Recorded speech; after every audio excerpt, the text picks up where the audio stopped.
guys, dating life going pretty shitty? I find you so creepy, I think you should have to walk around with a bell around your neck. Finding yourself getting a little desperate for some female companionship? Alexa, tell me you love me. Hell no. You disgust me. What you need is to upgrade your style right now. The Toxic Store's got exactly what you need. Pick up some stylish gear featuring Deviant Gamer, Toxic Radio, and the Heavy Metal Happy Hour. Oh, yeah! You can find the store through the Toxic Radio app or toxicradio.net. Get in the game. Do I make you horny, baby? Get yourself a little love. That guy's getting boobies. Yeah, he is. Toxic Radio and the Toxic Store. Don't buy it safe. Buy it toxic. Master, dinner is served. Igor, it's not that I don't appreciate the effort, but you know I prefer my meals uncooked. And how many times have I told you about using garlic? Yes, Master. Forgive me, Master. Please. Bite into Paradelphia. Thursday nights at 8, only on Toxic Radio. Paradelphia, because what if it's all true?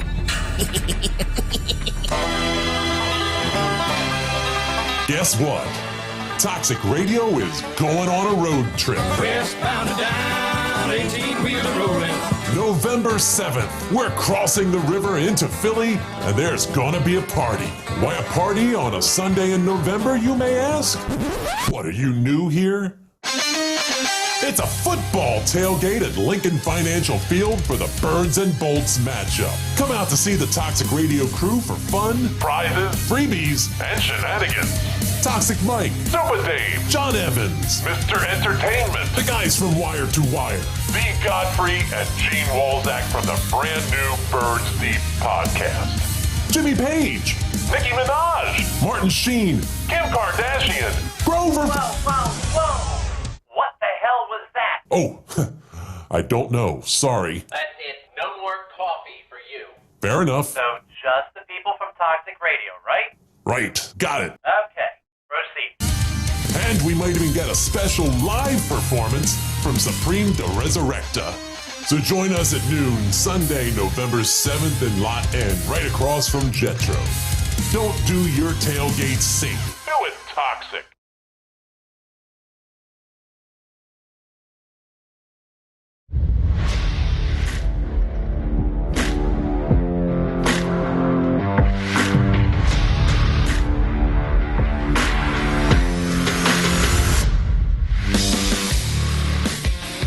Hungry for Hope Nation, your host here, Donnie Hart, and I am joined by my two colleagues, my co-host, Matt Davies. Matt, how you doing? Doing pretty good, Donnie. How you doing today? How's it feel being called my co-host? You like that? It's really cool. I'm going to put that on my resume now. If anybody tuning in, you were a guest on this show back St. Patty's Day. Yep. And then you went from guest to, somebody who really wanted to be part of what we were doing, man. We talked a lot after this, and you just used this platform, and you kind of opened up about your mental health and your attempt at suicide after you came back from the Navy, and you just used this platform to help so many, and that's how you joined. So how's it been so far as the co-host, man? It's been awesome having you. It's been awesome, being able to hear all these stories of how people changed their lives for the better, and it's awesome to, see that people can find the better things in the darkest of times. Awesome, Matt. And we are also joined by Yanni the Greek. Yanni. How's it going, Hungry for Hope Nation? I'm glad that I graduated to colleague. Matt, we're colleagues now. We are. Of Mr. Donnie Hart. So we're like the Three Musketeers now. There you go. We take the little string and you put it over to the other side. You know what to do. There you go. Yanni, it's awesome to have you, man. I know you're pretty excited for... Oh, this is a good one. This is a good one. All of them are good ones, but yeah, this one is right in my wheelhouse here, so I'm ready to listen up to another great story here on the Hungry for Hope podcast. Yeah, we got a guest we're gonna bring on right now, man. We're joined by Brady. Brady, you there? Yeah. There What's going on, guys? Right. What's up, brother? Thanks for having me. I love the accents. I probably have one too up here from Canada, but listen, guys, thanks for having me. I love what you guys do. It's a pleasure to be here. Yeah, man. Accent. I was going to say, what do you talk about accent? You have an accent. Right. I just said talking. Yeah, man.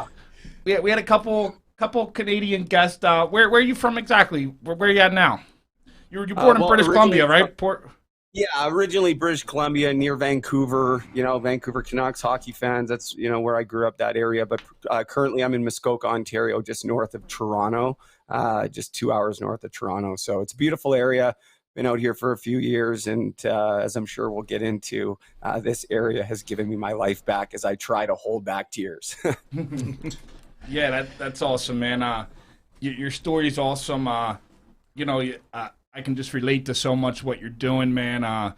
Your podcast, it's crazy. I've been listening to your podcast. I listened to some episodes before, but I listened to like your first episode, and now listening to like last night's episode. I'm sure you could do the same if you listen to ours. But how's it felt? You got your podcast, Hockey to Hell and Back.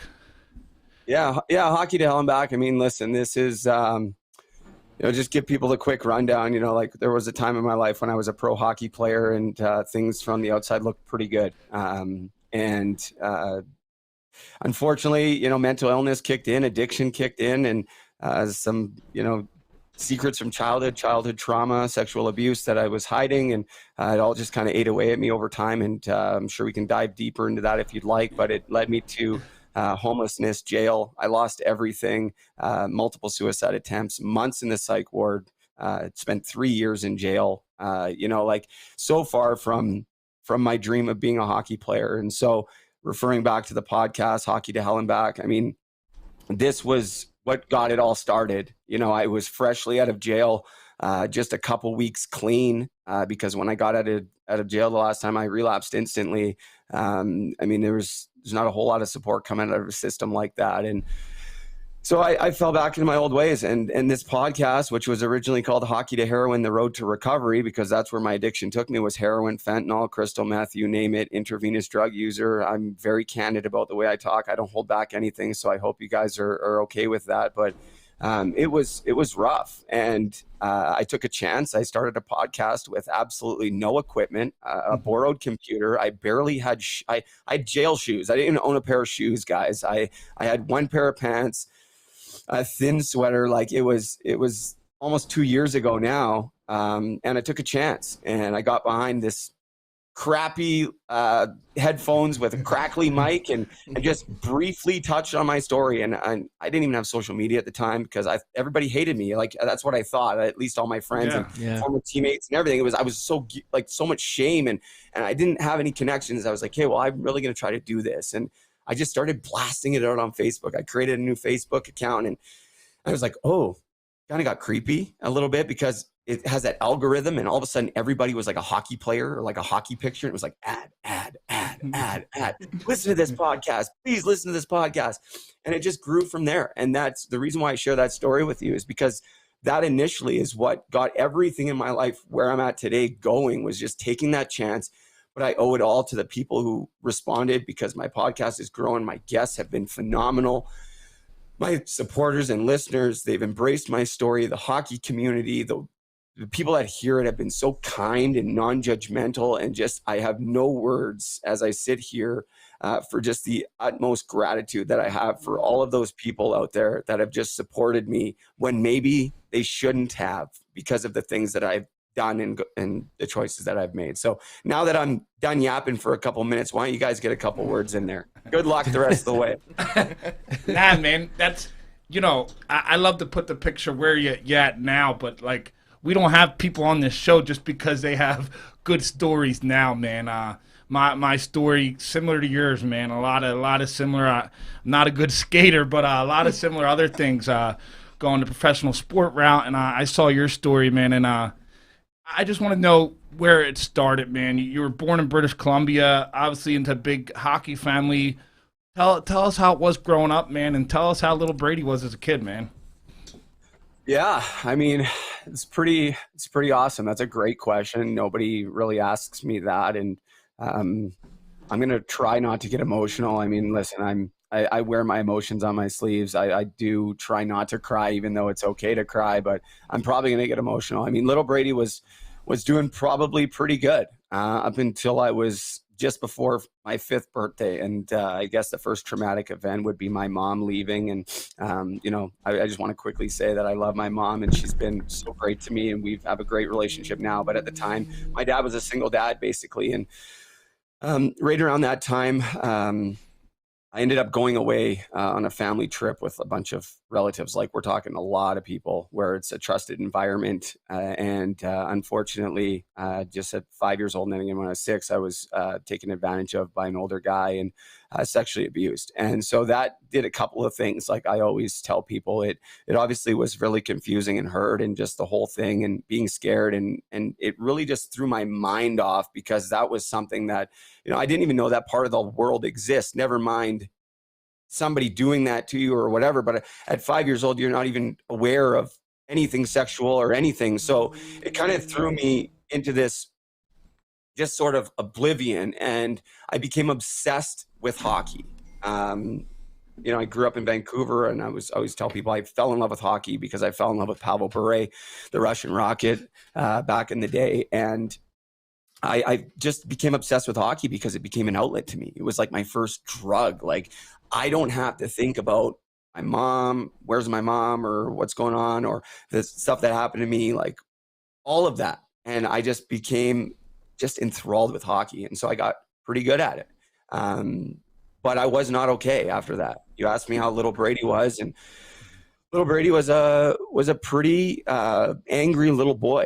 I was not the best kid. I had a major temper, major anger problems, which I still have today. Working on that. Like, just very misguided. I did a lot of things in childhood that typically kids wouldn't do, that maybe a lot of people really didn't understand, because they didn't know what was going on. They think I'm a bad kid, or it must be because this or that, or he wants attention, or they're this. And really nobody had any idea, because I felt like I didn't have anybody to turn to. It was just the most overwhelming sense of kind of hopelessness. And to feel that as a young kid, and just to know, and the time that I always share this, because I talk with young hockey players now, I share my story and kind of just try to help them, and just sometimes in some senses scare them to not do some of the things that I did or whatever. But I always just tell them that, now I'm forgetting where I'm going with this, because this is my concussions. You guys have to bring me back here. But no, I talk to these kids, and what was I saying? Donnie, hit me. What was I talking about? Do you remember? Yanni, hit him, Yanni. Don't actually hit me. I'm already forgetful enough. What was I saying there? You were just talking about, how you were growing up as a kid, and kind of all your experiences. Okay, I got it. Thank you. That's all I needed, Donnie. Hey, that's what I'm here for. That's Yanni. Yanni's in charge of that department. That's what I have him here for. All right. So the reason why I share that is because, around that time, as you get older, 7, 8, 9, 10, on the school playground, in the dressing rooms, just people talking, you start to hear homophobic slurs, racial slurs, whatever. You start to see people get labeled. And I started to realize that, hey, like, there was a time when I was younger that, before I understood it all, I was like, am I gay right now? Because this happened to me from an older guy. It was really confusing for me.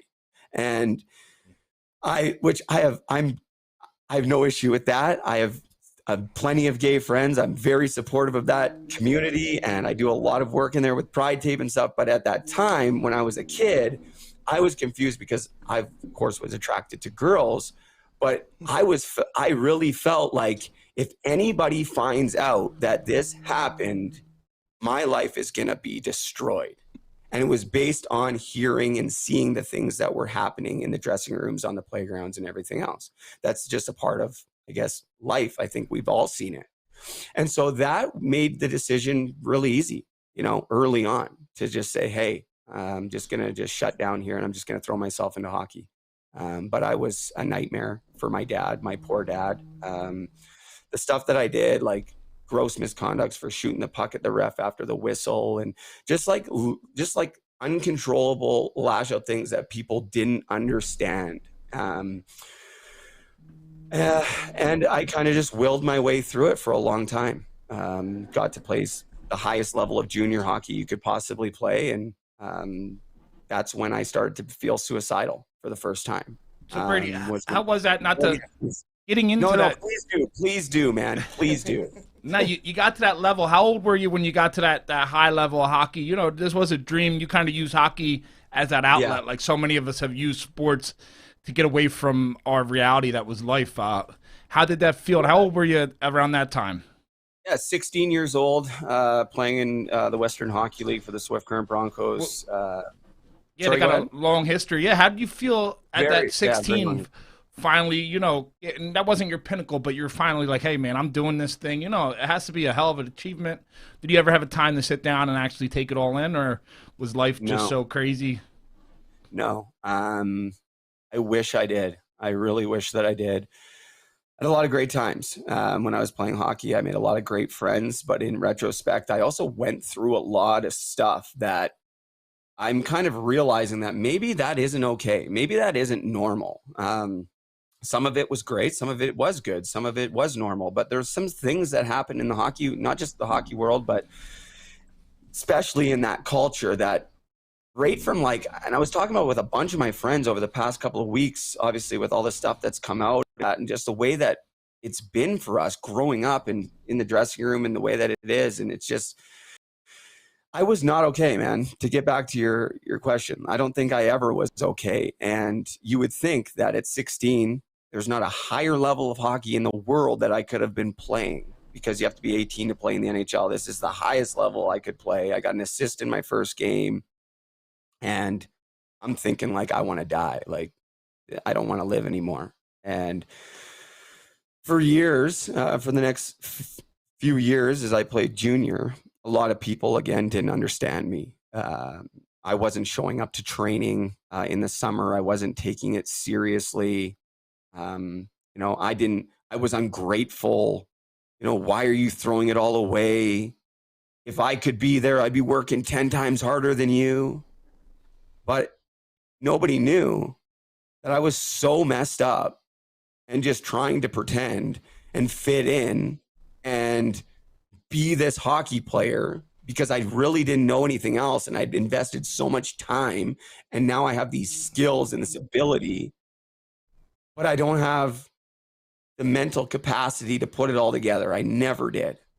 Never, ever did. And people started to like dislike me. Sometimes I think because they just didn't understand me. And I want to get to why that was and go back to like, okay, like people are always like, why didn't you say something earlier? Why? Like, I'll tell you, I legitimately felt like I could not tell anybody until the moment that I first told somebody. I think I was 27.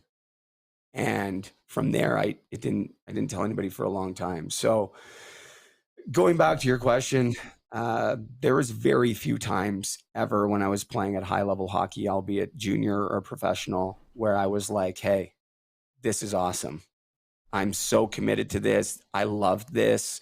This is my life. I'm happy. I was a nervous wreck every single day I went to the rink, or pretty much every single day of the rink, going to the rink. Nervous to mess up, nervous to get picked on as a rookie, nervous to it was not fun at all for me. And that's just me being perfectly honest. There was great times and great moments. But for me personally, it was a very dark time. And now, very dark time. Not, you know, we all relate to when we keep this stuff inside, man, it piles up, and it can lead to so many people's downfall. I was reading up on you. You know, some of these teams, you're at the highest level of hockey. They had doctors and psychiatrists and stuff, but you said somewhere where you would just tell them what they wanted to hear, right? Because you didn't want them to know the real you, because you figured they knew the real you, like. Because in our heads, we think we're the most fucked up person in the world. I remember, like, when I'm going through my struggles and I'm sitting there, like, nobody's as fucked up as Donnie. And now we sit back and I'm like, I got somebody right here that's pretty, yeah. But is that how you felt? I'm so glad. Yeah, I'm so glad you just dropped an F-bomb. I was so unsure whether that was a go or go zone. But yeah, man, you're right. You're absolutely right. And the net's open, score, baby. Yeah, the first time that I ever talked to anybody about my mental health, or about how it wasn't even called mental health back then. It was more, at least that's not what we referred to it as in times when we chatted and different things, but my well-being or wellness check or whatever.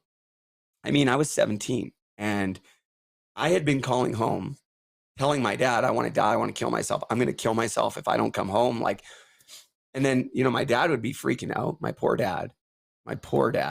And, you know, he's calling the coach or whatever. And then the coach is talking to me. I'm like, what are you talking about? Like, no, like, I'm fine. Like, don't worry about it. I'm like, Dad, why the hell did you say something like that? Like, now I'm not going to get to play and blah, blah, blah, blah. Like, that's the mentality, right? And so, like, instead of just saying, hey, I needed help, I actually felt that I needed to suffer because the hockey mentality, or I shouldn't say hockey mentality, the athlete mentality, the champion mentality was telling me, like, suck it up. You better be fine. Get back out there. But then I'd have these little episodes where I'd feel comfortable with my dad, like telling him exactly how I was feeling. And then I would be like, oh, why did I do that? And then they'd bring these psychologists in, and I'd be like, thinking to myself, I'm 17, I'm underage right now. I'm not telling this guy a damn thing. He works for the team. Like, are you kidding me? If I tell him what's really going on right now, I'll be in a padded room in about 5 minutes. And I wish for anybody listening, I wish that that's what would have happened, because I ended up in a padded room several times years and years later.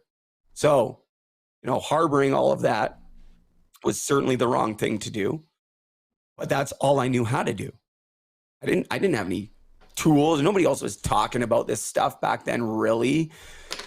It was scary. It was like, if you show any sign of weakness, you're gone. You're gone, because there's so many other players out there that want this opportunity. And I'll tell you, I had more than my fair share where I should have been gone. And they gave me the benefit of the doubt for many of reasons you want to pick. I don't know, because they needed me on the team, or they just wanted to give a kid another chance. But I had 9 lives everywhere that I went. You know, I never really did anything bad enough, disrespectful enough, or anything to get kicked off a team. I never ever got kicked off a team. It was always me, like, quitting because I was so mentally ill or secretly addicted later on. And yeah, so, like, it's just messed up, man. When I think about it, it's when I reflect back on those times, moving away from home, 3 provinces away, it's like a 15-hour drive in this town. And no disrespect to Swift Current. I love Swift Current. I love my billets. It had nothing to do with the town. It had nothing to do with the fans or the people or my teammates. It just had to do with, I wasn't in a place where I should have been moving away from home on my own. And yeah, and I wasn't ready for it. And I think there's a lot of kids that find themselves in this position that I've talked to, and we seem to try to will our way through it. And unfortunately, many of us in the hockey community have suffered with mental illness and addiction. And tragically, many of them have lost their lives, as you can see those pictures behind me. And are these hockey related problems? I don't think so. Maybe some of the culture and the things we experience may have something to do with it. However, the stats are overwhelming worldwide. Let's just say Canada and US wide, North America wide. Mental illness and addiction is virtually affecting us all, either directly or indirectly, very close to home. So I don't know why, like, I just feel like there's no reason for anybody to have to go through what I went through.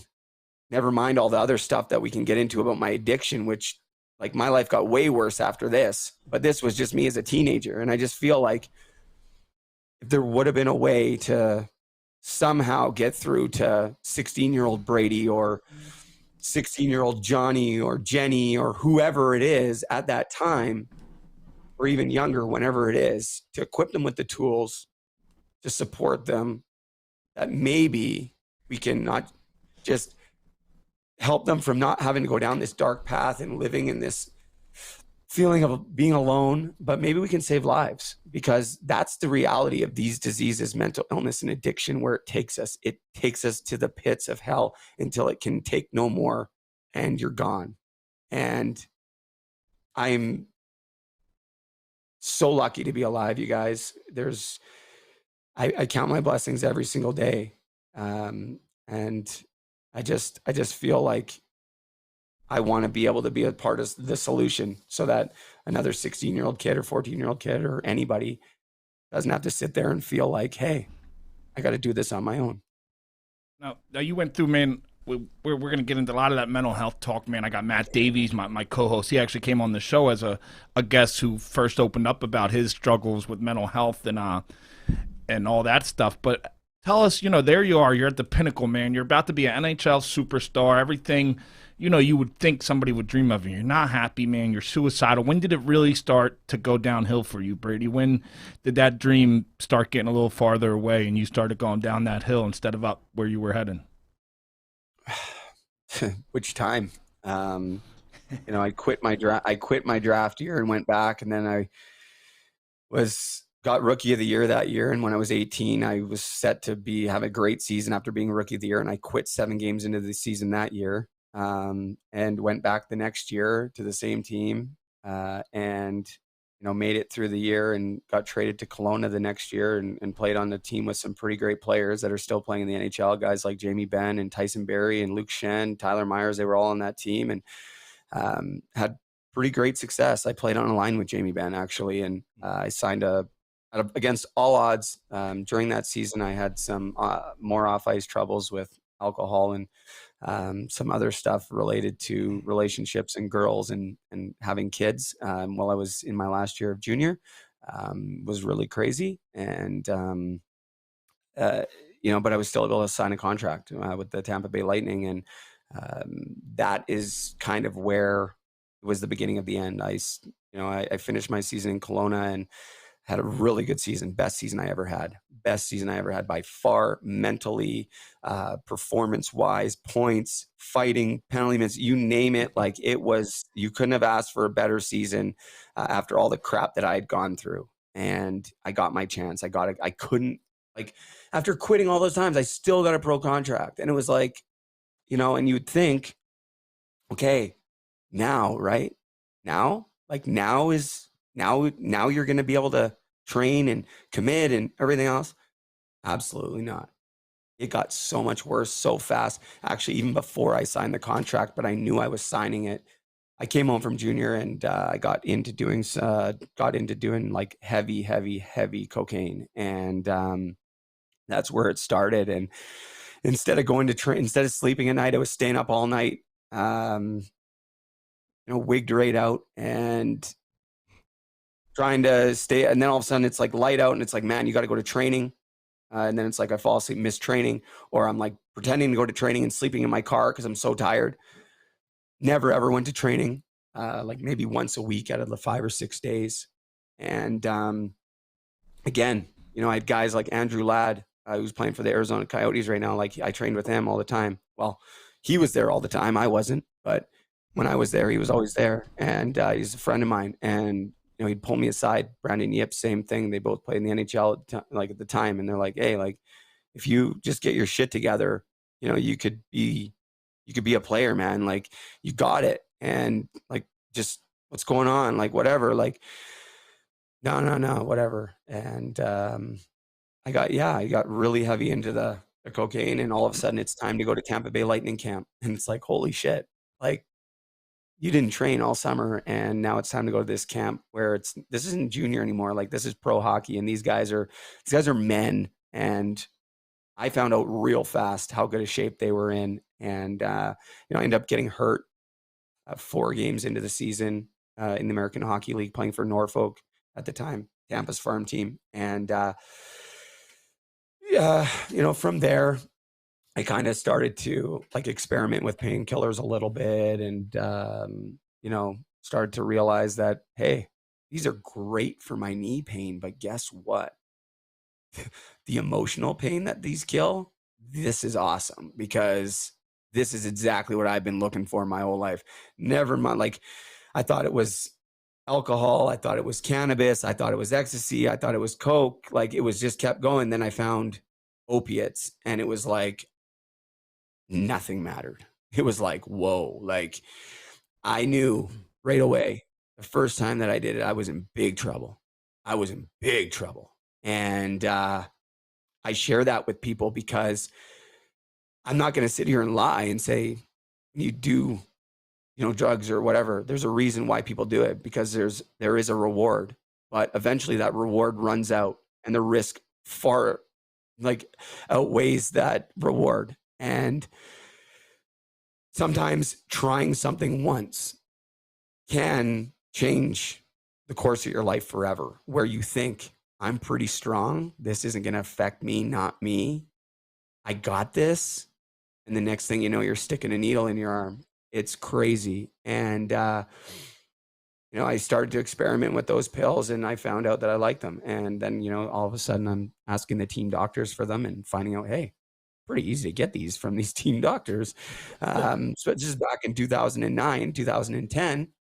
And I'm like, this is awesome. Like, I remember one time I went into one team doctor and I just pretended like I didn't really know what these pills were. It was like, man, I was like, this other doctor, like I got sent down, or I can't remember what. I was sent down to Victoria. I shouldn't have said that because now the doctor could get outed. I don't want to put him on blast, but we'll pretend that never happened. Yeah. Yo, producer. Hey, live show. Yeah. Rewind. Anyways, doesn't matter. It's you know what, it is what it is. It is what it is, man. Continue, man. It's so amazing I went stuff. to him. I'll never forget it, you guys. And I've never shared this on any of my shows or anything. A few people have heard this, but I went in there with and I went in there. I was like, hey, like I got these pills. I don't really know what they are. I knew exactly what they were. And I was taking like the 80 milligram pills at the time. Sorry if it's a trigger for anybody, but just to give people a perspective of where my mind was at, the creativity of our producer beginning. Just left. Our producer just relapsed. No, I'm just kidding. Oh, no. I'm just kidding. Okay. But so I go into, I walked into the doctor's office, the team doctor's office, and I was like, hey, like I'm on these pills. This other doctor gave them to me. He's like, well, what are they? And I'm like, I don't know. They're a painkiller of some sort.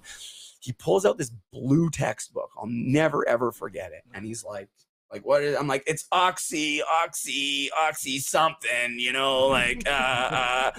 and he's like, and he goes through and I'll never forget it. He had they're all in the book in this doctor's textbook, it's like a encyclopedia of pills. And it is like, and he's like, and I can see them like going from like Percocet 5, 10, 15, 30, 60, or 40, 60, whatever. And I see like the green ones and I'm like, that's a little bit too much of a red flag. I was like, let's just cut that in half. Those are them right there, the yellow ones right there, the yellow 40s. Yeah. He's like, how many? And I'm like, oh, I'm getting like six a day. Sure, no problem. Here you go. Gone. What? I'm like, holy. The next day, I call that doctor. I'm like, you're never going to believe what happened. My gym bag got stolen. No problem. Shh. Sent. Now I do it again like 4 days later, but not with him. Now I went home on the ferry to Vancouver because Victoria wasn't very far. I went to my family doctor. And I go to my family doctor and I'm like, hey, these team doctors, they got me on these pills. I don't know what's going on because I'm doing so many and selling them and doing all this crazy stuff to try to keep up with my addiction and doctor hopping and all this stuff. Meanwhile, trying to play hockey. And my doctor's like, what the hell is going on here? Like, this is crazy. And I'm like, well, I got to go back and play hockey. Like I need these, like he's like, whatever. He's like, after the season, we're going to talk or whatever. He wrote the prescription. And I remember I took it to the pharmacy and the pharmacist like typed it in or whatever. And he's like, I'm not filling this. He's like, you filled this prescription 3 times this week. And I'm like, he's like, you're only allowed once a month. And this is enough to like kill multiple people. Like we cannot dispense this to you. I'm like, well, you need to. And he's like, well, I'm not. I'm like, well, I'm going to call my doctor. And I called my doctor and my doctor took the phone all of a sudden with the pharmacist. I see his face turn. He's pissed, hangs up the phone. Didn't say a word. He filled that prescription. He gave it to me. And that was the beginning. After the season, my family doctor, he knew what was up. He wasn't happy about it. He dragged my dad came in with me and they cut me off my pills. And, by that time I had already gotten to a few connections on the street and this and that. It just happens. It's a natural progression when you're in that life, unfortunately. But now I was strictly pushed to the street because now I have no supply from doctors. I'm like cut off, all this. But nobody at this time is really thinking that, hey, Brady, like has a severe drug problem because he's getting it from the doctors, right? Like it can't be that bad. And and people, there's a few people, you're doing heroin. That's just synthetic heroin. And I get so mad and I'd be like, no, it's not. And now I'm like, yeah, it totally was. It totally was. And and so I started to go on the street. And every time I would go see this one guy, he was using heroin, and he would sell me these pills, and he'd ask me, you want to do it? You want to do it? And every time I'm like, no, not a chance. Like I will never go there. Like not a chance. And then all of a sudden you can't get pills and I'm real sick in withdrawal. And he's like, man, all you got to do is just try this. And I always tell people the way that I frame it, if he would have gave me a pile of dog shit, I would have ate it because that's how bad I was feeling. That was one of the first times I was in severe, severe withdrawal. And I used heroin for the first time. And I think at that time I was doing anywhere from 10 to 15 pills a day. And after that day, to this day now, I maybe did 3 pills. I switched instantly to heroin. And that brought me into a whole nother life and other drugs and ways of using it, and the natural progression. And slowly my hockey career faded. Now were you being drug tested? You're a professional hockey player. People forget at this point. Were you being drug tested? Were they keeping track of you, or was this just Not at this time. Not at this time. No, nobody was drug testing me there. But I ended up going to like camp and being in withdrawal, and they're like, I told them I had H1N1, and they were like, yeah, whatever, you fail your physical, get out of here. And I went home. So this is like my 22-year-old season now, and I went home and just got right into the drugs. Quit hockey, broke my hand really bad, doing something stupid, and I was just done. And that's when the psych wards really started to happen. The suicide, hanging off the side of a bridge, getting, taken into a cop car, intentionally overdosing with my aunt and my cousin rushing down, and flying in the back of the cop car to the hospital and getting my stomach pumped, waking up to, heart rate monitors on me and my parents both around me. And and all I can think about is why am I not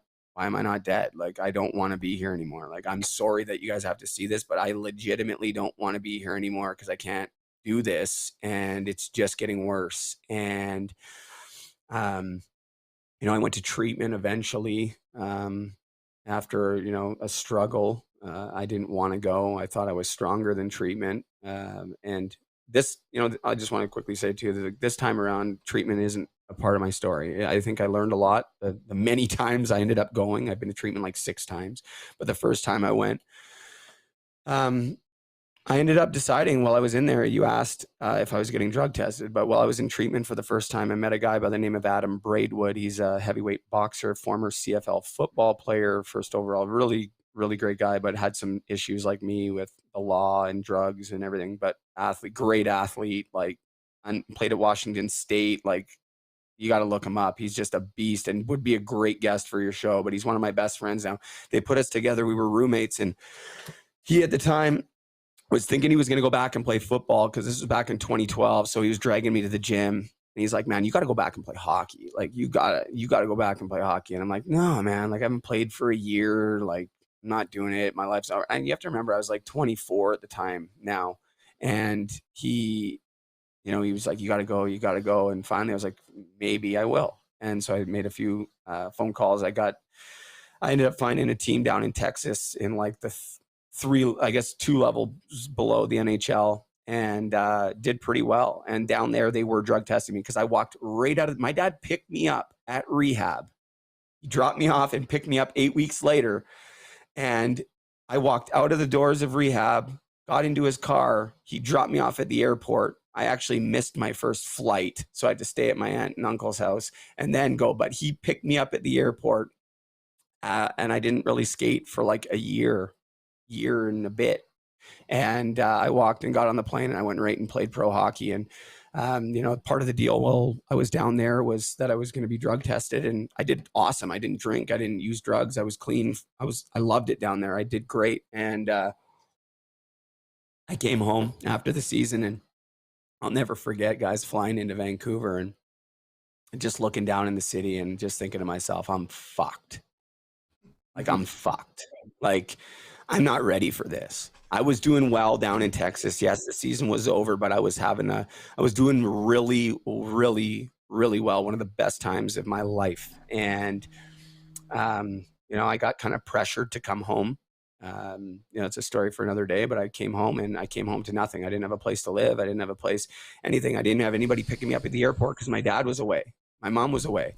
And so it's like I'm coming home and my kid's mom wouldn't come pick me up. The reason why I was coming. Yeah, I'm going to throw that in there.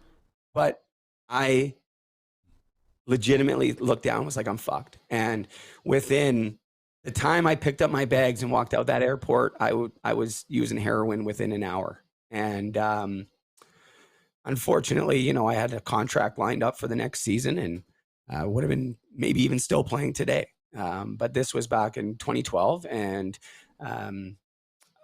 I went from there, and you guys can cut me off, but I'm going to share this story because this is another story for your podcast. I told people I was going to share stories that I've never shared before, so I'm going to follow through. Time is yours, brother. Let's rock and roll, Brady. Let's hear it. I'm a man of my word. So I ended up going back to the same treatment center about 3 months after I got home.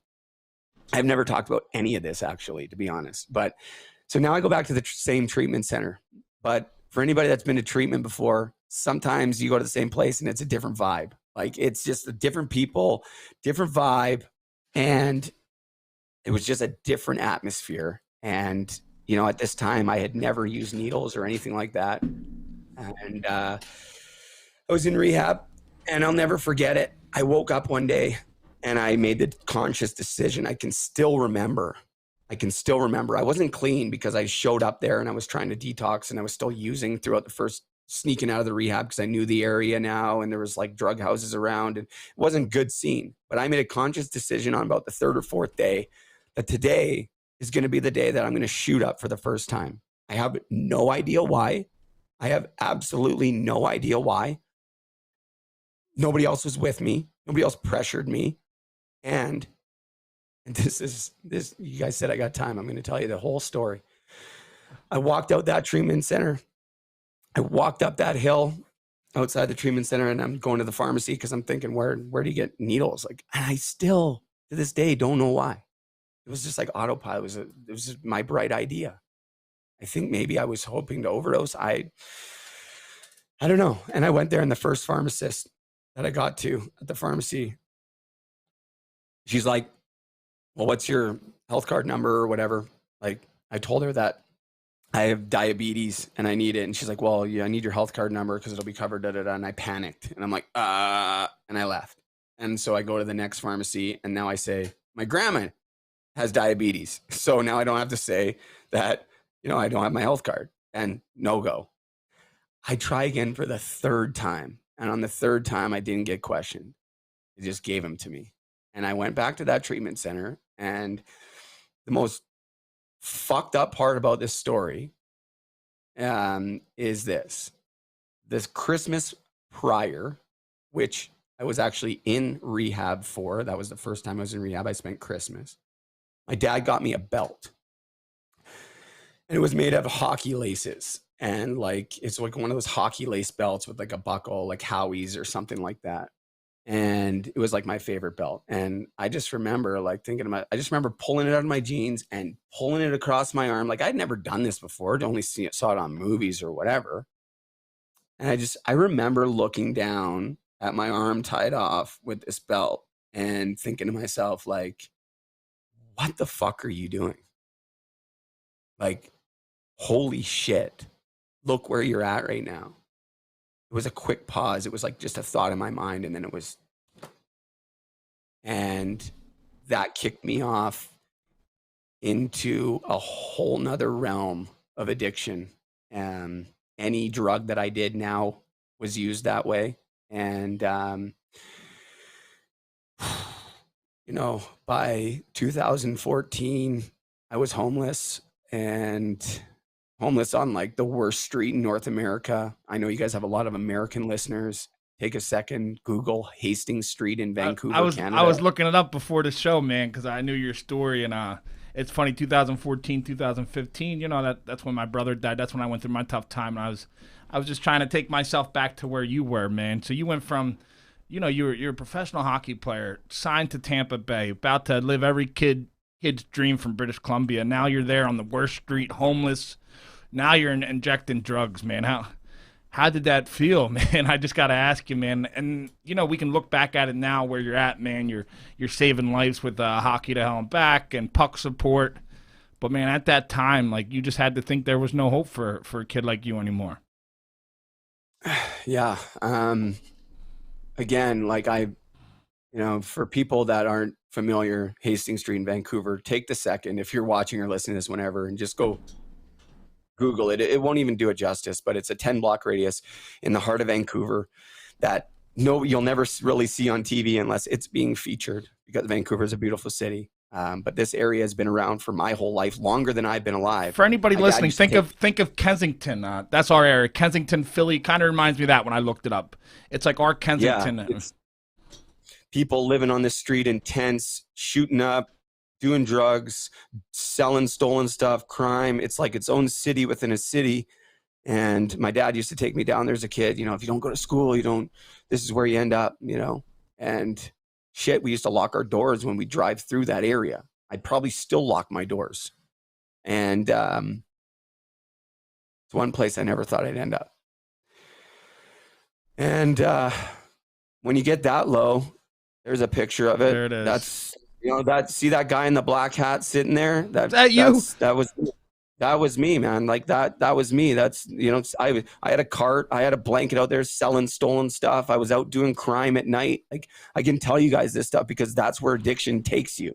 Yeah, we go out to Kensington like just about every other month, and we feed the homeless out there, and it's crazy for some of these people who've never seen it up front, and and the whole thing's just about giving hope. We go to where them people are because we know that's the way we can give hope to them. But continue, Brady, man. Listen, man, I appreciate you guys. Listen, I'm not kidding. This looks exactly like a time from when I was down there. I'm sure it's not, but it's not just one little area. It's like a 5-block or 6-block radius. And it's just fucking insane and sad. I know over 1,000 people who have died of overdose, people that I've met and talked to in my life, over 1,000 people. So many people down there have lost their lives, and I escaped death. I was down there for almost a year. Most of the time I didn't even have a tent. I barely slept, barely ate. Right now I'm like 215 pounds. I was 163 pounds. It started off by me being a very, very low level drug dealer on the street. You walk down that street and people are asking you, what do you want? There's like 100 people on the street, not exaggerating, 100 people on that street at any given time selling drugs and just trying to support their habit, most of them. And, then you start to get caught up in some stuff. I start to get arrested, for the first couple times. And it's like, holy shit, but I got no criminal record. I got a pretty good track record up until now on paper. My hockey career might have fallen apart, but there's no reason for police to think that I'm, a problem. So they're pretty lenient. They keep letting me out on these promise to appears. And so they're not holding me essentially for bail or anything on the first couple times. And, as you stay down there and you get more desperate and you meet more people who are more desperate, that have more schemes and more of this, these horrible ideas start to seem like they're not so bad anymore because you're just trying to survive. And the hopeless feeling of being addicted to fentanyl, because that's what it turned to from 2013 until 2020. I was severely, severely addicted to fentanyl and crystal meth, mostly fentanyl. Overdosed over 10 times. I just say 10. There's many more. One time on my mom's front lawn. Like, it just crazy that I'm even still here. But you're here for a reason, Brady. Like. Yeah. You're here for a reason. Yeah. Thank you.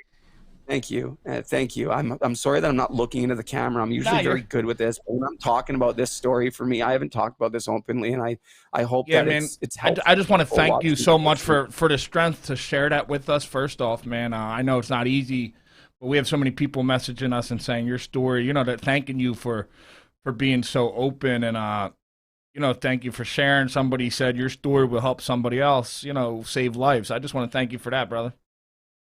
No, thank you, and thank you for all the positive comments coming in and all of everything, because I sit here and I get, I have a lot today. I have a lot today. I'm so grateful today. I'm not where I want to be at. I don't think any of us, I'm always like, I want to keep just getting better at whatever I'm doing, and I'm not where I'm at, where I want to be at, but I'm so grateful for the things that I do have today. The little things, because I had nothing on the street when I was homeless, and whenever I did get anything, it would get stolen or taken from the police, or because it was stolen, but it was just like because you got it from someone else or whatever. It was crazy, and not having a place to rest your head, and not having food, and having the shame of like being the hockey player. Like, I remember people finding out. I didn't tell people when I was down there, but some people would find out, and it was like, what do you mean? It's like, what do you mean? What do I mean? You think just because I played hockey, that has anything to do with this? Because it doesn't. This can happen to anybody. If you're sexually abused, if you're mentally ill, if you're addicted and you're not cared for right, if you don't have the right support, if you're not personally doing the right things, like I wasn't, I just didn't know how. But I tell people that I started to, I'm not going to go into like the war stories of me being homeless, but I got hit with a baseball bat over the head, and like, yeah, man, I've been stabbed. I've been shot at. I've been through the ringer, man. Like, it's Brady. rescued. I'm not going to cut you off. We got like 5 more minutes, man. This is just crazy. Hey, man, we could do this, brother. I want to hear your hope, man. I don't care. This is about you. This is about Brady. This is about from hell to hockey and back, brother. I want you to share your hope. Share your hope now, man. We see where you were. So many people just heard that. So many people they're an awestruck. Judy, Gene, all these people, thank you for listening. These are some people who have dealt with it. They've lost loved ones to addiction. A lot of these people tune in. Now tell us how you got out of there in 2020, say, and you're doing what you do now, puck support, man. Let's hear this hope, brother. Shoot it. Hat trick. In 6 minutes or less. All right, let's go. So started the podcast, and like I shared earlier, people were just so great. But through sharing my story, I started to uncover just stories very similar to mine within the hockey community, especially like I referred to all the angels behind me. As you can see, these are hockey players that have either taken their own life or died of overdose, every single one of them, and that's not even all of them. So I thought my story was very unique. I thought, I was alone. Some of their stories are quite a bit more similar to mine than you would believe. Some of them I played with, my former line mate, my former coach, my former student, a girl I used to coach from my hometown. And I just started to realize that there's a great need for hope, for change, for support, for awareness, for people speaking the truth. And I had nothing to lose. I had nothing to lose. I had lost everything. It was time. You asked me at the beginning of the show, how is little Brady doing? Little Brady's doing really good right now these days, because that's who I am now. And back to that little 4-year-old, not like immature wise, but in my heart, I can be myself. I can be my authentic self. I'm not trying to fit in the dressing room. I'm not trying to shy away and pretend like I wasn't sexually abused. I'm not trying to hide the fact that I was an IV drug user and that I was in jail and that I was homeless. Like, I'm not trying to hide any of that, because I can't change any of that. But I know that by sharing my story, I have at least helped one person. I can say that.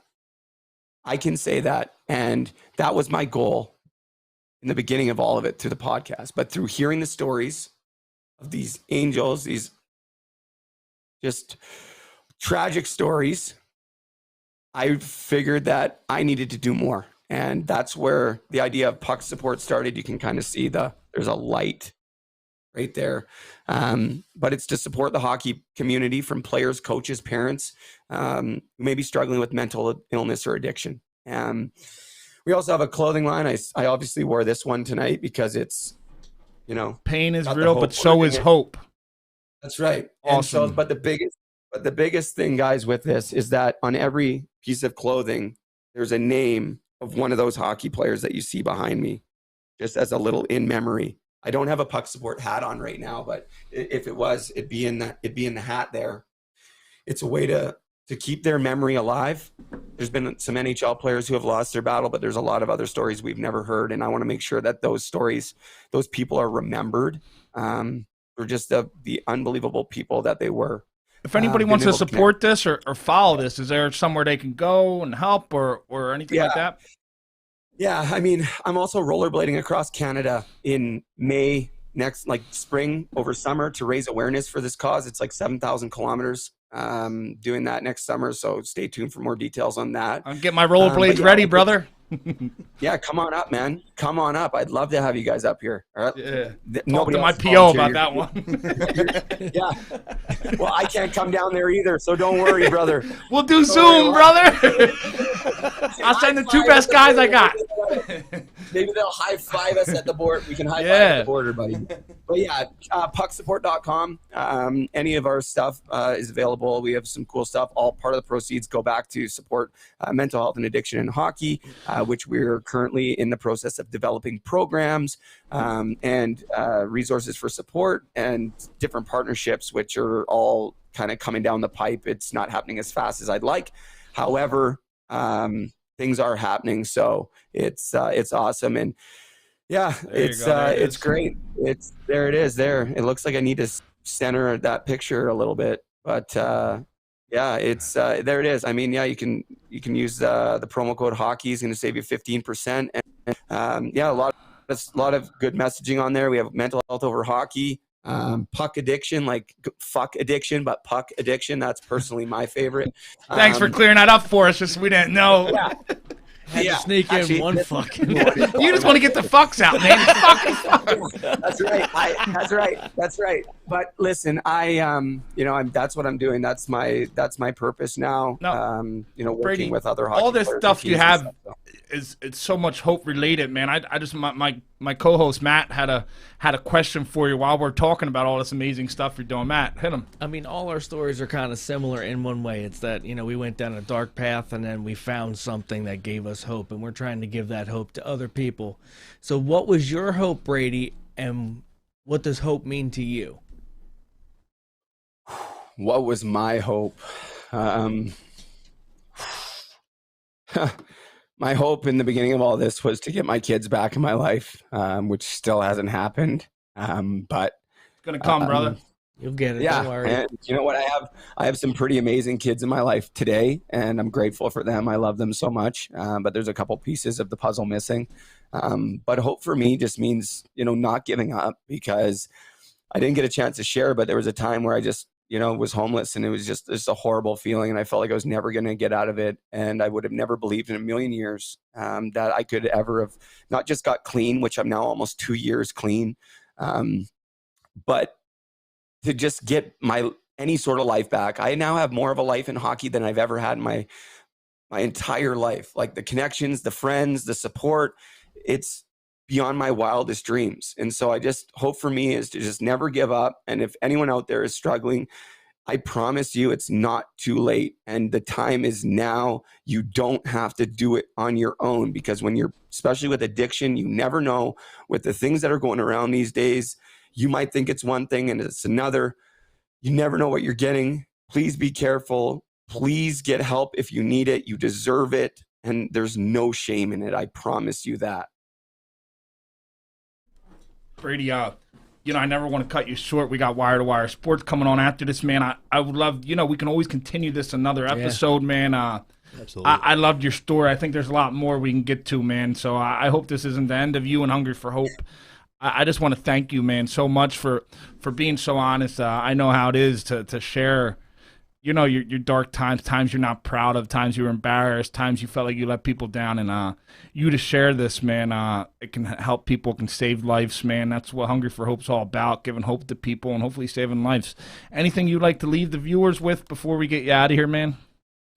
Yeah, just thank you if you're watching this, and just thank you to everyone for their support, and thank you to you guys for having me on. Don't quit doing this, because what I've learned is that even if you think the impact you're making is small, it's often or always a lot greater than what we really realize. So keep doing what you guys are doing. Everybody out there, just try to do a little bit better for others. That would be my advice. Just be a little bit kinder, a little bit more compassionate. And like, I just want to tell you guys, I would love to come back on, but you have to promise me that you're not going to let me talk as much next time. Man, this hour's yours, man. This hour's yours. And now you know you can use foul language. I love, man. That's what I use this hour for. Like last week, we had a guy. 2 weeks ago, we had a guy, and I could tell he was kind of he didn't know the technology, and I was like, you only got to do a half hour. He's like, I'm only going to do a half hour. We got to an hour. He could have gone another hour. Because once people tell their stories, when they're genuine, man. Mm-hmm. You're genuine, and you're really telling a true story, man. That's why I loved it. Brady, I just want to thank you. Yanni, you want to? Yeah, no, I want to. Anytime, no, I just want to thank. Anytime. Oh, good. No, I just want to thank you for please. not holding back and going into detail. Again, I think the details is what makes this show different than other shows that are like this. Is that the guests that we have on here, and Brady, you did a great job of it. They don't hold back. They tell every little single detail that causes ultimately what ended up happening, and I think that's important for people to know. People that are in recovery, or people that just simply, don't want to get to that spot. So thank you for that. Thank you, and I appreciate the kind words. And honestly, yeah, I just think, again, encourage people just to share openly. You don't have to do it with everybody on a live video, but just find someone you trust and just get it out. Just get it off your chest.